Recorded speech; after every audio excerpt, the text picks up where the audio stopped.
Amen. Hallelujah. Ama, marami pong salamat ngayong umaga na kami dinako mo sa iyong tahanan. Pagpalain mo po ang iyong mga salita ng aming pag-aaralan na magiging kalakasan po namin at magpapatatag sa aming pananampalataya. Higit sa lahat, magpapalaya sa amin. Sa mga bagay na hindi karapat-dapat sa aming pamumuhay bilang isang Kristiyano o mananampalataya. Binibigay po namin sa iyo ang aming mga puso, ang aming mga buhay, ang araw na ito.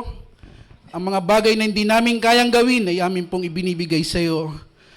Tulungan mo po kami para sa araw na ito. Banal na Espiritu, kayo po ang mag-aliw sa amin at dumalisay sa aming mga puso. Maraming pong salamat sa iyong gagawin sa pangalan ng aming Panginoong Yesus. Amen. Amen. At ang ating pong pag-aaralan ngayon ay sa aklat ng mga awit o sa Psalms. Isa sa one of the most beautiful verse in the Bible. Kasi maraming mga magagandang talata sa Biblia na may i-apply natin sa ating mga buhay. At ang ating pag-aaralan ay sa aklat ng mga awit o Psalms. Huwag niyo muna i-flash ha. Psalms 23 verse 1 to 6. Sino po nakakabisado ng book na to? Bibigyan ko po kayo ng blessing. Meron po ba? Psalms yun, si nanay. Psalms chapter 23 verse 1. Verse 1 to 6. Maliban kay nanay, meron pa? Nanay Lolit, meron pa? See? Kayo mahiya. O sige, si nanay Lolit. Anong version niya, Nay? NIV? Sige, NIV. Sige lang po. The Lord is my shepherd, I lack nothing. He makes me lie down in green pastures. He leads me beside quiet water. He refreshes my soul. He guides me along the right path for His name's sake. Even though I walk through the darkest valley, I will fear no evil, because you are with me. Your rod and your staff, they comfort me. You prepare a table for me in the presence of my enemies. You anoint my head with oil, my cup overflow.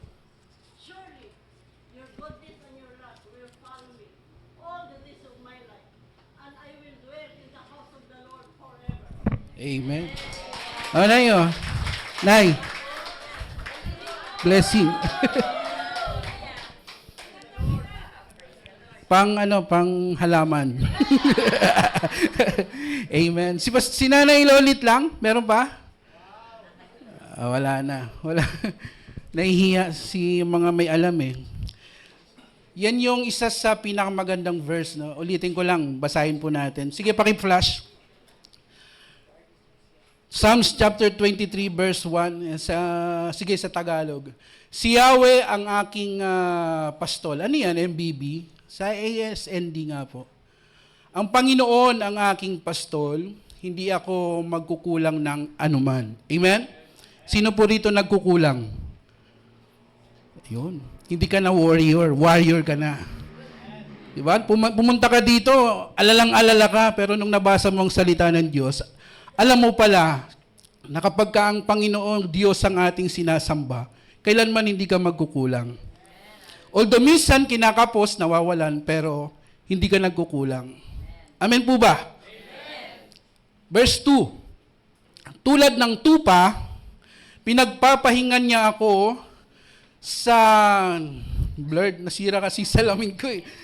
Pinagpapahingan niya ako sa masaganang damuhan patungo sa tahimik na batisan, ako'y kanyang inaakay. Verse 3. Panibagong kalakasan ako'y kanyang binibigyan. Pinapatnubayan niya ako sa tamang daan upang siya'y aking maparangalan. Kahit dumaan man ako sa pinakamadilim na libis, hindi ako matatakot dahil kayo ay aking kasama. Ang dala niyong pamalo, ang sa akin ay nag-iingat. Ang inyo namang tungkod ay ang gumagabay at nagpapagaan sa aking kalooban. Ipinaghanda niyo ako ng piging sa harap ng aking mga kaaway. Yung mga kaaway dyan, pwede nating sabihing pagsubok or trials. Kaya kapag ka may pagsubok ka o dinadaanan, ang Diyos naghahanda ng piging. Piging means blessing. Pinahiran nyo ng langis ang aking ulo. Tandaan nyo, tanda ng inyong pagtanggap at parangal sa akin at hindi naubusan ng laman ng aking inuman. Tiyak na ang pag-ibig at kabutihan nyo ay mapapasa akin habang ako'y nabubuhay at titira ako sa bahay nyo, Panginoon, magpakailanman.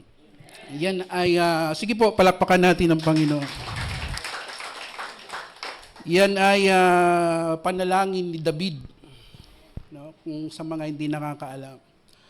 At yan yung isa sa mga talata sa Biblia na kapag ka ikaw ay nagbabasa, na magbibigay sa iyo ng kalakasan, ano man ang iyong dinaraanan. Maraming topic o marami tayong pwedeng pag-aralan dyan. Makakagawa ka dyan ng napakaraming pangangaral. Pero ngayon, gusto kong i-share sa inyo sa verse 5, sabi ng salita ng Diyos, "You prepare a table before me in the presence of my enemies. You have anointed and refreshed my head with oil." Kaya ang ating pag-aaralan ngayon ay the shepherd's oil. We know, alam natin na ang ating shepherd walang iba kundi ang ating Diyos. Amen po ba? Tayong mga pastor o mga leaders na mayroong nangunguna man sa atin, sa inyo, isa yan sa mga shepherds. Pwede yan maging bad shepherds. Pero kapag ang ating Diyos ang tinuturing nating shepherds o tagapag-ingat, tagapag-alaga, He is the good shepherd. Kahit na gaano kalaki, kaliit, kasama ang iyong pag-uugali, mga kasalanan ng ating nagagawa, still, He is the good shepherd. Na every time na pagka ikaw ay nagkamali, pag ikaw ay lumapit sa ating Diyos, tapat ang Diyos na ikaw ay patatawarin. Because He is our good shepherd. Bilang isang mga tupa, sabi mo sa iyong katabi, ikaw ay tupa. Baka magkamali kayo, ha? Sabi mo ulit sa iyong katabi, ikaw ay sheep. O baka magkamali ka ulit. Okay? May nagkamali ba? O, tayo, bilang isang mananampalataya, kung ang ating Diyos ang ating pastol, tayo yung kanyang mga tupa. Alam niyo ba na bilang isang pastol, ang katangian ng isang pastol ay mapag-alaga. Gaano man katigas ang mga tupa, hindi minsan sumusunod sa isang pastol kapag saan man niya ito dalhin, mapag-alaga yung mga pastor. Nabasa niyo sa Bible yung 100 tupa na nawala yung isa, hinanap ng pastol yung nag-iisa. Sapagkat ang isang pastol o katangian ng isang pastol ay mapag-alaga. Kaya kapag ikaw ay merong disciple, meron kang Bible study, house church, o isa kang leader, ang katangian mo dapat mapag-alaga. Kapag nawawala ang iyong tupa, alam mo kung nasaan at hinahanap mo. Amen po ba? Hindi yung saan na kaya yung aking tupa? Bakit kaya siya umalis? Bakit kaya siya hindi ko na nakikita? Bilang isang shepherd, we should responsible to our sheep. Kahit na tayo mga magulang, pwede tayong maging shepherd sa ating mga anak. Sino po dito mga magulang na pinababayaan yung kanyang anak? Na nagugutom, ayaw bilan ng pagkain. Kung meron ka namang pambili. Na walang damit, na meron ka namang pambili, ayaw mong bilhan. Kaya nagpapasalamat ako sa mga anak ko, binigyan nila ako ng regalo. Bago pa mag-birthday, itong suit kong sapatos, bigay nila to. Yung kanilang napamaskuhan, yung mga may nagbigay sa kanilang mga mabubuting tao, Inipon nila yon. Tapos kahapon, natutulog ako kasi may pasok ako. Alam ko na pupunta sila ng Mega Mall kasi meron silang gagawin, titingnan. Mga bandang 2:30, 3, tinawagan ako, natutulog ako. Ginising ako ni Dia. Sabi niya, sagutin mo daw yung tawag ni Mami. So pinapunta nila ako doon, binila nila ako ng sapatos. At nakakataba ng puso. Kasi meron na silang pagkakataon na may bless nila ako. At salamat, pinasalamatan ko naman sila. At pinag-pray ko na pagpalain pa sila ni Lord para hindi lang sapatos ibigay nila sa akin, kundi 4 wheels. Oh. Why not? Dahil tayo ay mga anak ng Diyos, di ba? Okay, saan na ba tayo? Ayun, bilang isang tatay, bilang isang mga magulang, isa sa mga katangian pa ng isang pastol ay provider. Amen po ba? Kaya nga sabi ng Biblia, our God will supply our needs according to His riches and glory. Bakit? Because He is the good shepherd. Sheep are particularly vulnerable to flies. Kaya ang unang puntos ko po ay bugs or flies. Tayo bilang isang mga tupa, pagka sinabi ko pong shepherd, yun po yung ating Diyos. Yung sheep, tayo yun. At yung oil is the Holy Spirit. Napakamahina o mahihina ng mga tupa pagdating sa bugs. Pag sinabi mong bugs, maraming katangian ng bugs, maraming uri yung bugs. Pwedeng langaw, pwedeng insekto, o anumang uri ng insekto. Mahihina dyan yung mga tupa. Flies is yung mga langaw, pumupunta po yan sa ilong ng tupa. Kung inyong i-visualize yung mga tupa sa na inaalagaan ng mga pastol, madalas yung mga langaw o yung mga bugs, pumupunta yan sa ilong ng mga tupa. At yung ilong na ito ay yung flies na ito, yung mga insekto o langaw na ito ay pumapasok sa ilong ng tupa. At doon sa ilong, nangingitlog yung langaw. At yung itlog ng langaw ay nagiging worm o bulate na nagkukos ng irritation sa ilong ng isang tupa. At kapag nangangati yung ilong ng tupa, papasok yan dito sa ulo ng tupa. Ang ginagawa ng mga tupa dahil makati, hindi nila makamot yun. Inuuntog nila yung kanilang ulo sa isang matigas na bagay. Maaring wall o bato, inuuntog nila. At maaaring mamatay ang isang tupa. So each day, the shepherds, so araw-araw, yung pastol, the shepherds pour oils on the sheep nose. Kaya araw-araw nilalagyan ng langis ng pastol yung ulo ng isang tupa hanggang sa ilong. Para every time na dumapo ang isang langaw, dudulas yung langaw sa ulo o sa ilong ng isang tupa. I don't know, hindi ko alam sa inyo. Pero na-experience ko na mayroong mga irritation sa aking isipan. May mga gumugulo. Lalo na kapag dumating sa iyo yung pagsubok, yung problema. Kaya napakaraming rates, percentage sa ating bansa ang suicide. Dahil yung ibang mga tao, depressed, kababatang tao, stress. Sabi ko nga sa asawa ko, wala naman sa ating panahon ng stress. Ngayon lang nga mawalan lang ng connection yung internet, stress ka na. Di mo na alam ang gagawin mo. Mainit na ang ulo mo. Kasi pinasukan ng langaw yung ilong mo. Pinasok ng langaw yung pag-iisipan mo. Pag nakakarinig ka ng chismis at sinisiraan ka, iritado ang iyong isipan. Amen? Pag may bagay na meron kang hindi gusto, sa mga follows and orders, rules sa inyong paaralan, sa inyong tahanan, sa inyong trabaho, sa loob ng church, naiinis ka. O, yan na naman, mga palutuntunin, mga dapat sundin, naiinis ka kasi para bagang ayaw mo sa iyong sarili. At alam nyo ba na yan ay isang atake ng kaaway? In Matthew chapter 12 verse 24, Mark chapter 3 verse 22, and Luke chapter 11 verse 15, Luke 11:15 na lang yung basahin natin. Sa mabuting balita.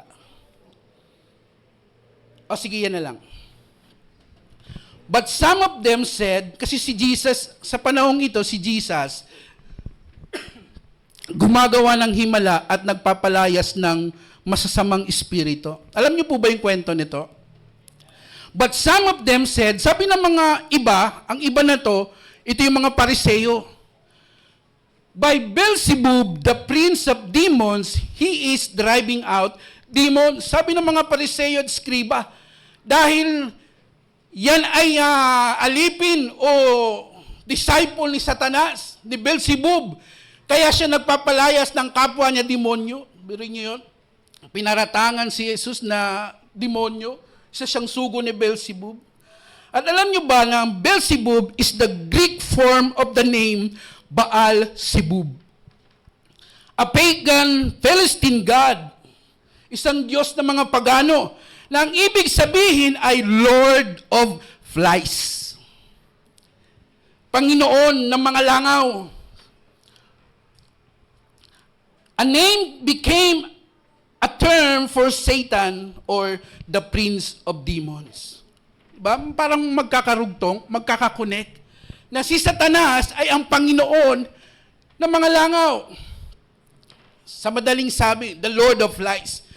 Kaya, katulad ng isang tupa, na kapag hindi inanoint ng shepherd yung kanyang ulo, papasok si Satanas sa kanyang ulo.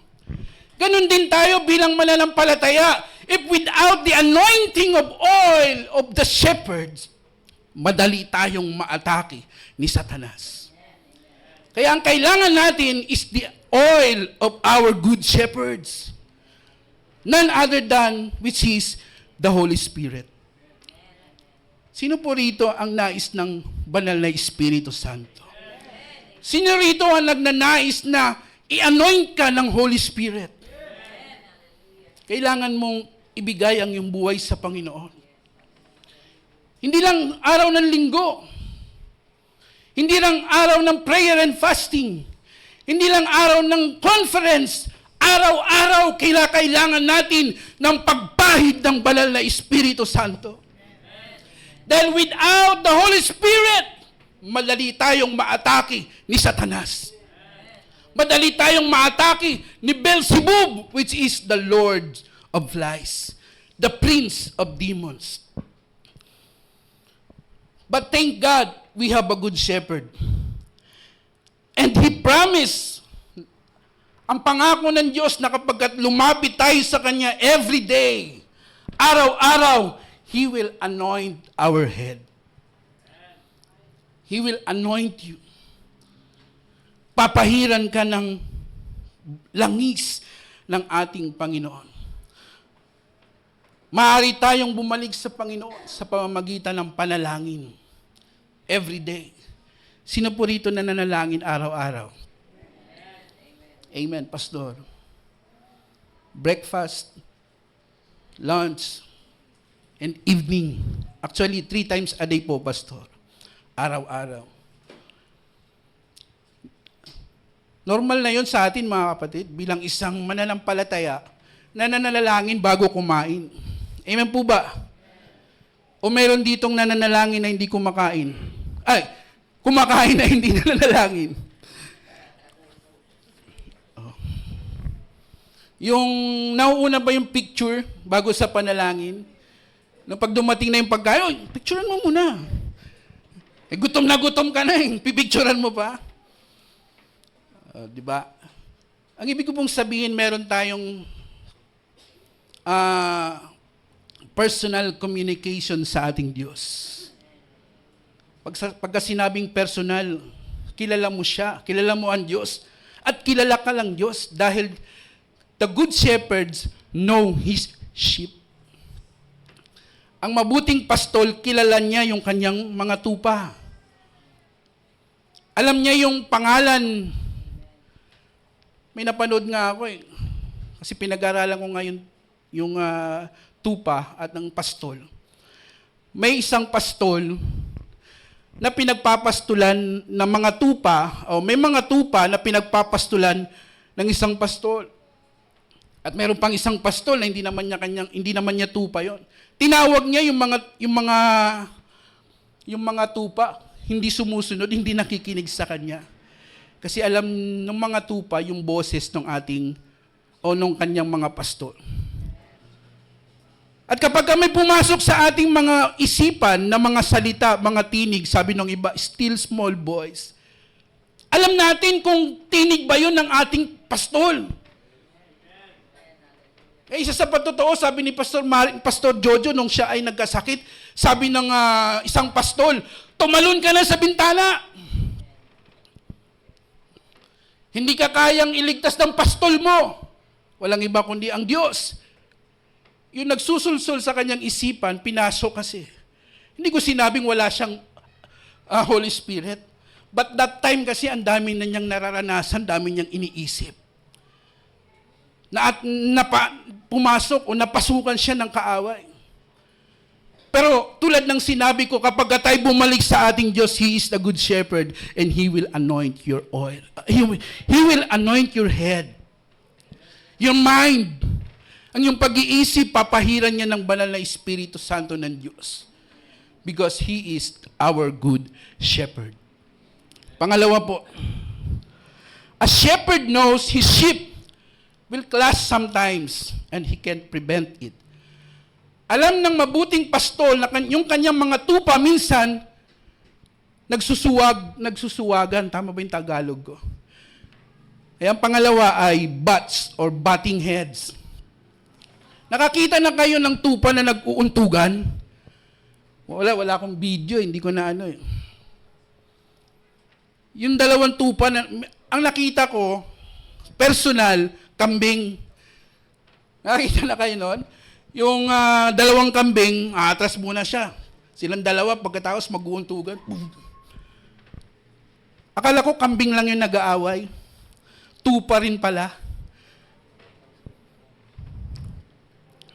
A sheep will butt heads with one another to gain positions and establish authority.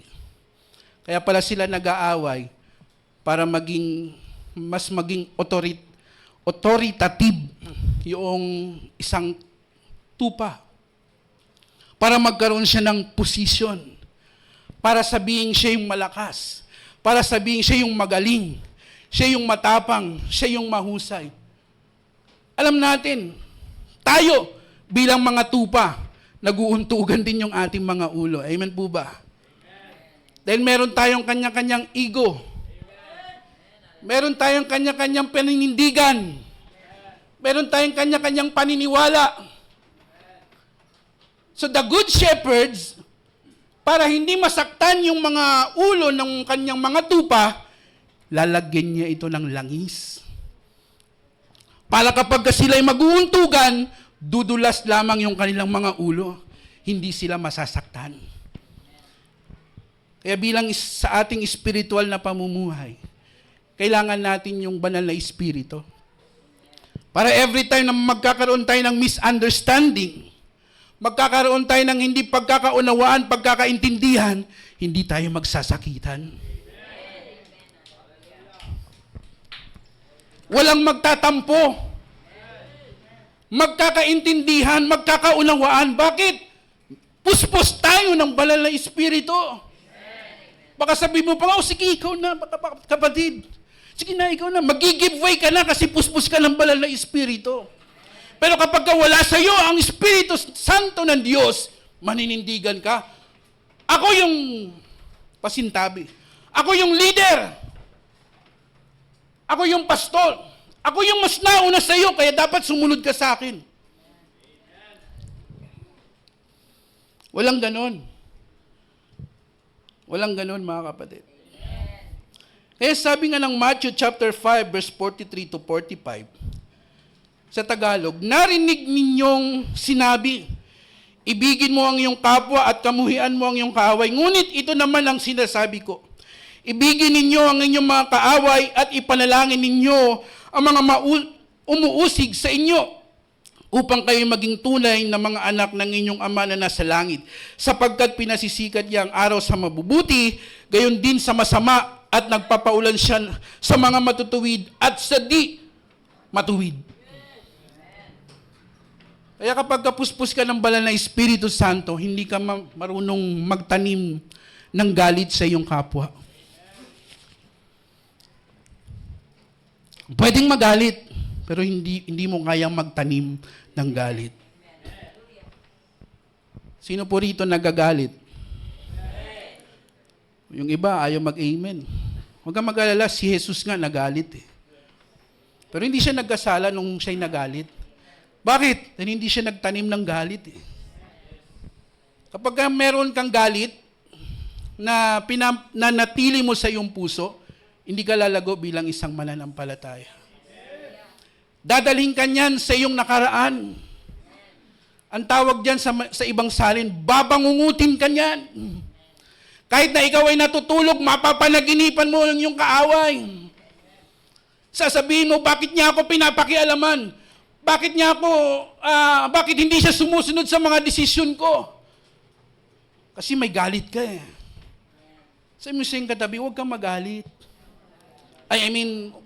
Huwag kang magtanim ng galit.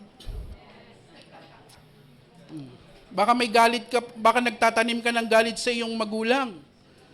Nasa ministry ka, meron kang galit. O ang tagal mo ng mananampalataya, nagtatanim ka pa rin ng galit. Kaya nagtataka ka, bakit ganun pa rin ang buhay mo? Kasi kapatid, baka nagtatanim ka ng galit. Sabihin mo sa iyong katabi, huwag ka na magtalim. Aanihin mo yan. Sabi ng 1 Peter chapter 5 verse 8 to 9, maging handa kayo at magbantay. Ang dyablo, ang kaaway ninyo ay parang leyong umuungal at aaligid na naghahanap ng malalapa. Labanan ninyo siya at magpakatatag kayo sa inyong pananampalataya sa Diyos. Tulad ng alam ninyo, hindi lamang kayo ang nagtitiis ng kahirapan, kundi gayon din ang inyong mga kapatid sa buong daigdig. Sabi ni Pablo, magbantay tayo. Sabi mo sa iyong katabi, bantayan mo ako. Yung iba, ibang ginagawang bantay. Pastor, umalis sila silang dalawa lang. Pastor, nakita ko, ano pa ba? Basta binabantayan mo yung kapwa mo pag nagkamali. Ibig sabihin na magbantay kayo, bantayan mo yung katabi mo na hindi magkasala. Bantayan mo ang iyong katabi na hindi mapahamak. Bantayan natin ang bawat isa na tayo ay magsama-sama pa ring matibay, matatag, magpalakasan sa Panginoon. Hindi yung nag-aaway-away tayo. Wala naman nag-aaway dito. O baka meron kasi revelations ni Lord. Baka galit ka sa leader mo, baka galit ka sa pastor mo. Huwag kang magalit, huwag kang magtanim ng galit.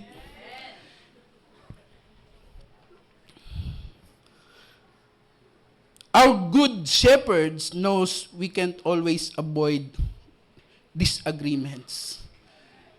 Sa mag-asawa nga lang, halos araw-araw ba? Praise the Lord, purihin ng Diyos. Kami mag-asawa, bilang lang sa isang linggo pagka yung disagreements namin. Kasi lagi kaming, ang tawag nito, nagkakaintindihan.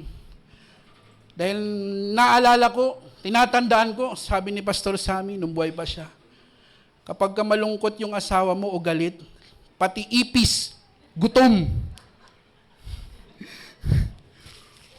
Praise the Lord, sa bahay namin, daming ipis. Maraming daga, masaya sila. Pero wala na ngayon kasi pinapalis namin. Sabi, tama na, malalaki na kayo. What I mean, alam ng, alam ng Diyos na darating ang panahon na hindi tayo magkakaintindihan. Kaya alam ng Diyos yung kanyang gagawin. Ibinigay niya sa atin ang kanyang banal na Espiritu Santo. Palakpakan natin ang Panginoon.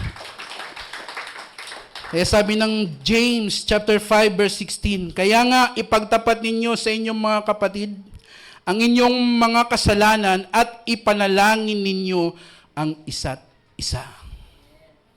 Kapag may galit ka sa iyong kapatid, pagtapat mo, galit ako sa iyo, pastor. Galit ako sa iyo, Brad. Sintonado ka lagi. Ipanalangin mo na maging mahusay. Gumaling. Sapagkat ang panalangin, malaki ang nagagawa niyan. Malaki ang nagagawa ng panalangin ng taong matuwid. Panghuli, sheep live outdoors. Alam natin yung mga tupa, hindi yan nakatira sa hotel. yung tupa mismo. Nakita na kayo ng tupa na nakatira sa hotel? Ang nakikita ko lang ngayon yung mga aso. Yung mga fur daddy, fur? O P-O-O-R? O F-U-R? Yung mga nag-aalaga ng mga aso, yung mga mayayaman, nakatira sa kondo, yun, pati yung mga aso nila nakatira sa kondo. Pero wala pa akong nakita nag-aalaga ng tupa na nakatira sa kondo, sa hotel. Sa unang panahon, sa panahon ni David, alam natin na si David ay isang pastol, yung mga tupa ay sa labas, natutulog, sa labas namumuhay, sa labas kumakain. At alam natin ang itsura sa labas. Maraming mga, kung sila ay nakakulong, meron diyang barbed wires na nakakulong. Kung sila ay nasa pinapalabas, maraming mga matitinik na mga dawag o damo, may matutulis na bato. Higit sa lahat, merong mananakmal. Maaring asong lobo. Ganon din po tayo bilang isang mananampalataya. Nakatira tayo sa daigdig na ito na punong-puno ng panganib. Sabi ni Timothy, sa huling panahon magiging masama ang ating panahon. Yung iba maibigin sa pananalapi. Sino po rito umiibig sa salapi? Kung umiibig ka na, sa huling panahon ka na. Ako hindi pa ako umiibig sa salapi. Pagka iniibig mo yung salapi, hindi mo pinapakawalan sa bulsa mo. Ayaw mong tumulong. Ayaw ng tithes and offering. Ayaw mong sumuporta sa gawain ng Panginoon, pag-ibig yan sa salapi. Let go mo para marami pang blessing ang dumating sa'yo. Kahit na nasa green pastures, sabi ni David, di ba? Inilalagay mo ako sa dalisay na damuhan. Meron pa ring panganib. At minsan, yung mga tupa nasusugatan. Nagkakaroon ng wounds. Kaya pangatlo, cuts or wounds. At ang ginagawa ng shepherds o ng pastol, nilalagyan niya ng langis yung mga sugat para mabilis gumaling. Tayong mananampalataya, spiritual life, nagkakaroon din tayo ng sugat. Dahil sa pangalawa nating puntos, nagbabanggaan, may disagreements, may misunderstanding, at may mga salitang lumalabas sa bawat isa sa atin na nagbibigay ng sugat sa bawat isa. Ang sabi ng Kawikaan, chapter 15, verse 4, ang malumanay na pananalita ay nakakapagpasigla ng kalooban ng tao.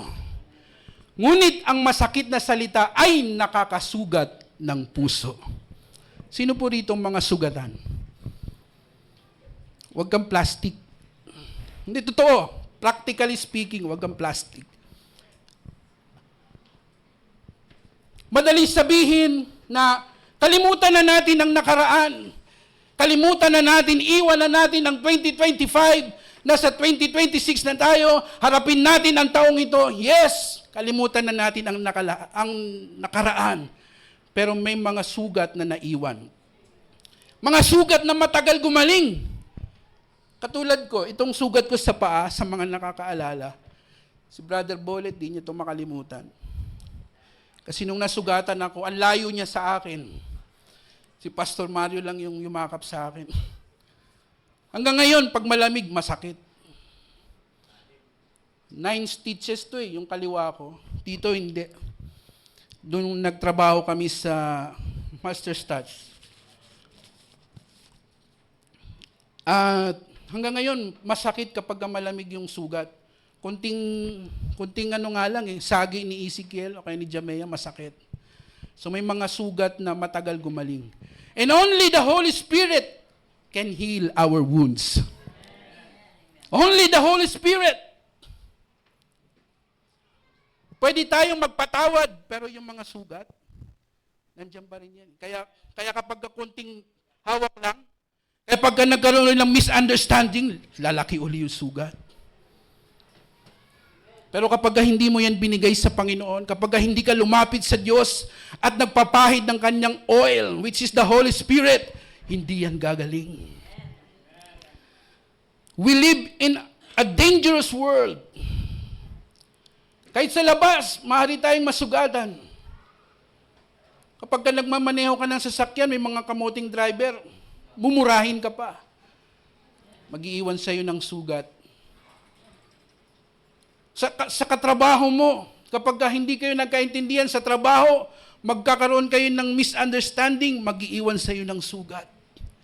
Sa pamilya, sa magulang, kapag kayong mga anak hindi nagpadisiplina, mag-iiwan niya ng sugat sa magulang. And only the Holy Spirit can heal every wounds meron ka ngayong umaga. Gusto mo bang gumaling? Sabi ko po, gusto mo bang gumaling?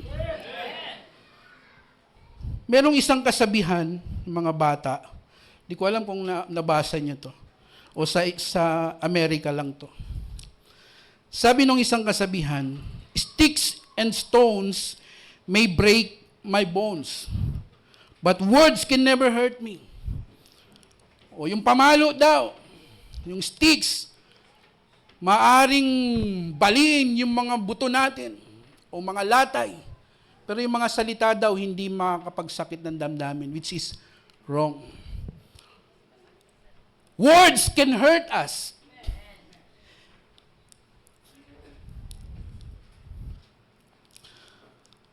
Wounds that can go much deeper than sticks and stones. Wounds that only good shepherd can heal. Ang bawat isa sa atin ay mayroong iba't ibang uri ng sugat, and only Jesus is attentive to all our wounds. The good shepherd is very attentive sa bawat sugat na meron tayo. At mahalaga sa kanya yung sugat na yan. Dahil ayaw kanya na nasasaktan. Ayaw kanya na nahihirapan. Mahirap kaya maglingkod sa Panginoon na ang daming sugat. Mahirap kayang dumalo sa church na yung makikita mo ang nakapagsugat sa iyo. Ang dahilan kung bakit ka may sugat. Mahirap magpatuloy sa paglilingkod kung ang nakikita mo sa pulpito ang nagbibigay sa iyo ng sugat. Kaya ngayong umaga, nais ko pong humingi sa inyo ng tawad.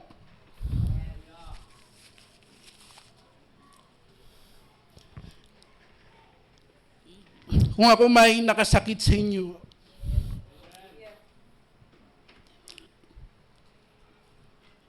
kung may mga action na nagbigay sa inyo ng sugat dahil sa kagagawan, sa ginawa ko, humingi po ako ng tawad.